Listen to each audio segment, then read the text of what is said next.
empieza este acecho en donde él me empieza a mandar mensajes, me empieza... ¿A tu celular? No, por mail. En ese entonces a Hotmail me mandaba fotografías adjuntas, fotografías de homicidios, de feminicidios, de periódicos. Haz de cuenta que me mandaba un pantallazo de un periódico, me mandaba sus documentos personales adjuntos, currículums inventados donde él decía que había estado en las Fuerzas Armadas y esto y el otro. Y yo la verdad digo, no soy psicóloga, pero pues no se necesita ser psicóloga para saber que la persona no estaba bien de sus facultades mentales. Le contestaba signos de interrogación, no me ponía nada. O sea, además te mandaba puros archivos adjuntos. A mi Hotmail y a mi correo institucional en ese momento, el que yo utilizaba. Alrededor, empezó con 50, 60, 100, llegó a 300 correos diarios. Diarios, y cada uno tenía solo una foto adjunta. Normalmente tú puedes adjuntar varias fotografías, pero él mandaba una por correo con su nombre. Él nunca se esmeró por cambiar el nombre, el apellido. Él siempre usó su nombre. ¿Y no te ponía ningún texto? Nada, yo bloqueaba y me mandaba otros. También me mandaba links de YouTube, de canciones, de Alejandro Sanz, de esos. Me mandaba links de YouTube, de videos, de noticias, de historia. Y la verdad es que ya llegó un punto en el que yo todos los días tenía que eliminarlo. En ese momento no era tanto el miedo, era más como era tedioso, porque aparte me llenaba mis correos.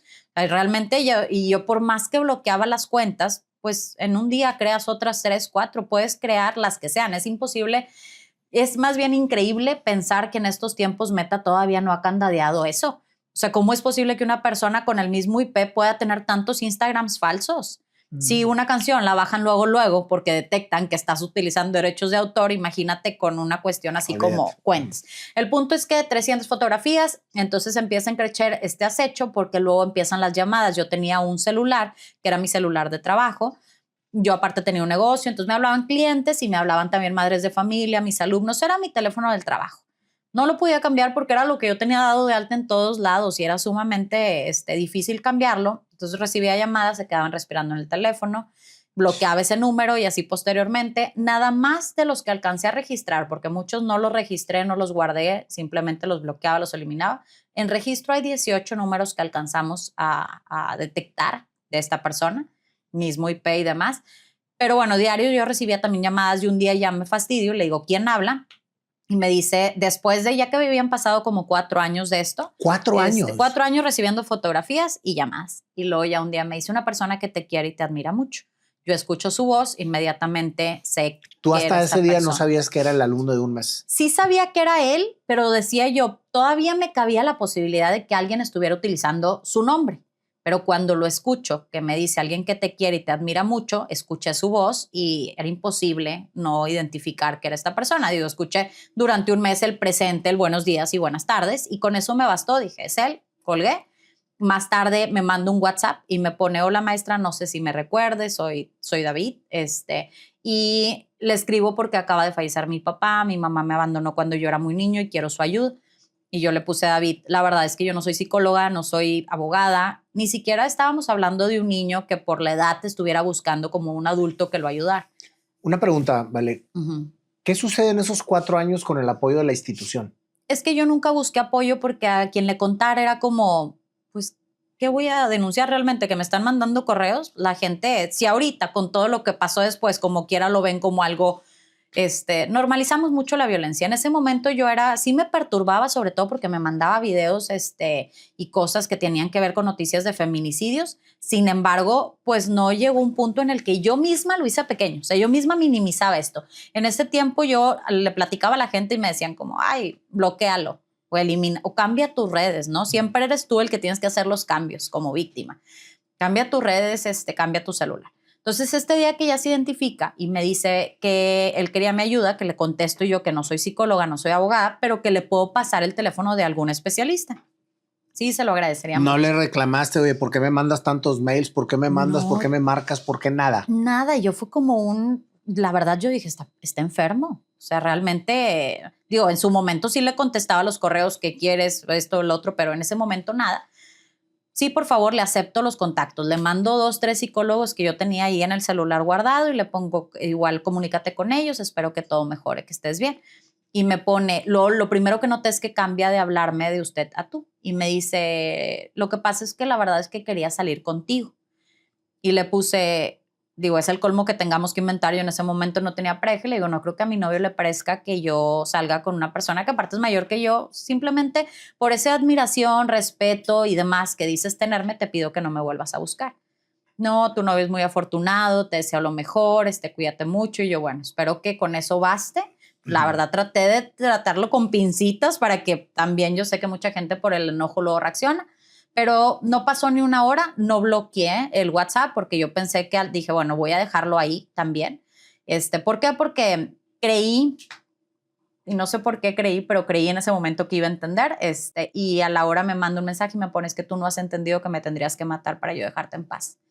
Cuando ya me manda esto, ahí ya, ahora sí comienza lo que es el acecho físico, que es, va a buscarme todos los días, esperaba hasta 8 horas afuera de mi trabajo. ¿Cómo? Me empezó a ocasionar problemas también en el trabajo, porque, pues sí, digo, al final es difícil que entiendan que no lo provocaste tú. Entonces yo les dije a las autoridades de la universidad, porque ya estaba en otra universidad, y les dije, oigan, está pasando esto, y me decían, pues, ¿qué hacemos? O sea, lo mucho déjale a los guardias una fotografía para que sepan quién es. Entonces les llevé yo una fotografía ya empezaste impresa. tú a temer. Ya empecé a temer porque pues ya lo veía ahí afuera, se me quedaba viendo, nunca se me acercaba, yo tampoco me acercaba, me perturbaba muchísimo, llegaba a ver que no se movía durante horas de estar sentado afuera de la puerta de la universidad. Cuando les digo esto, les entrego yo a los guardias una fotografía de él, y un día me entero por las personas que trabajaban en servicios escolares que fue este hombre a recursos humanos a pedir trabajo en la universidad de mantenimiento, y gracias a que yo ya les había dejado la foto fue como no tenemos vacantes, pero si no, él hubiera logrado entrar a donde yo estaba trabajando. Empieza él a hablar a mi trabajo, a difamarme, a subir cosas de mí en Facebook, en redes y demás, todo lo que se le ocurriera. Y las cosas de las redes sociales, de esta arma de dos filos, es que la gente pues no se mete a investigar. Lo que pongan ahí lo comparten y demás. Claro. Entonces empiezo yo a batallar muchísimo. Ahí ya hablo con una amiga y me dice, esto no va a acabar bien, ¿vale? Lo tienes que denunciar. Y es el primer acercamiento que yo tengo. Les digo desde un privilegio que yo nunca había tenido que pasar por un proceso de una denuncia. Y me explican que hay una fiscalía virtual, que la verdad es que es poco accesible. No todo el mundo tiene internet, se tardan mucho en responderte. Yo creo que a veces necesitamos entender que nuestro sistema tiene muchas áreas de oportunidad, insisto, no como ataque, sino como precisamente una atención. El punto es que me tardé, me atiende una fiscal y lo primero que me dice es no hay ningún delito. Y le digo, pero es que me sigue todos los días. Y me dice, sí, pero está en la vía pública, no está en su casa, no ha entrado a su domicilio, no la ha agredido físicamente, y le digo, por favor, toma mi caso. O sea, lo único que les estoy pidiendo es que, pues, bueno, que quede mínimo precedente. No, sí, súper bien. Tomaron los datos y todo, pasa una semana.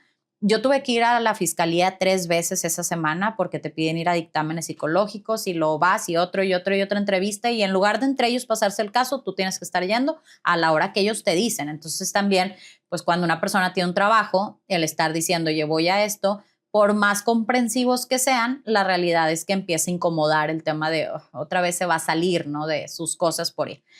Pero bueno, el punto es que yo fui, hice todo, y un día estoy en mi departamento justo antes de salir a mi trabajo. Me estoy arreglando y me habla el guardia del departamento y me dice, maestra, hay una persona aquí abajo que pregunta si aquí vive Valeria Macías. Entonces yo me puse completamente chinita, le digo, no vivo aquí, tú di que no me conoces, asegúrate que se vaya, y hasta que no se vaya, no, me avisas. No, sí está bien, me habla y me dice, ya se fue, yo checa que no esté en las esquinas. Entonces bajé muy asustada, ya voy en mi camioneta, iba temblando de miedo, porque dije, ya sabe dónde vivo. Y en eso recibo una llamada de un conocido mío que trabaja en el Ministerio Público y me dice, vale, lo que pasa es que fueron a buscarte los ministeriales para rectificar el domicilio que diste en la denuncia. Entonces era... Pero como dijiste que no vivías ahí, le dieron carpetazo a tu caso. Y le dije, ahí es donde aplico lo del sentido común, ¿no? De que lo podemos utilizar. Y total me dice, bueno, lo que tienes que hacer ahora tú es ir al Ministerio Público a pedir que reabran tu caso. Entonces ya fui, les pido que abran mi caso nuevamente, como si fuera una especie de favor, y se ríe de mí uno de los elementos que estaban ahí. Y me dice, es que no quiero que piense que no me importa, pero tenemos otras cosas en las cuales enfocar. Y le digo, entonces cuando me maten, vengo. Y me dice él riéndose, sí, nada más que a mí no me jale las patas porque yo no tuve la culpa. Y pues bueno, reabren el caso. Qué impotencia, qué bruto. Siguen investigando, y en este tiempo pasaron como 3 meses, ven a la fiscalía y para esto nunca le hablaron a él, nunca le llamaron para un dictamen, me decían que la interesada era yo, no él. Entonces, bueno, que no se podía hacer mucho, no había ningún delito, y un día yo voy en mi camioneta y una madre de familia me dice, le voy a marcar, maestra, para hablar con usted. Entonces yo estaba esperando esa llamada, entra una llamada, yo contesto pensando que es ella, y era mi agresor, y me dice una frase que por respeto a la audiencia nunca repito, seguido de un hoy te voy a encontrar y te voy a matar. Cuando pasa esto, yo llegué a mi departamento, mucha gente me dice, ¿por qué no te fuiste con tus papás? Porque llega un momento en la vida en el que tú proteges más a tus papás, y aparte porque yo me imaginaba estos escenarios donde llega un loco con un arma y agarra parejo, y lo último que quería yo es que me encontrara con mi gente. ¿Ya tenías cuánto con eso?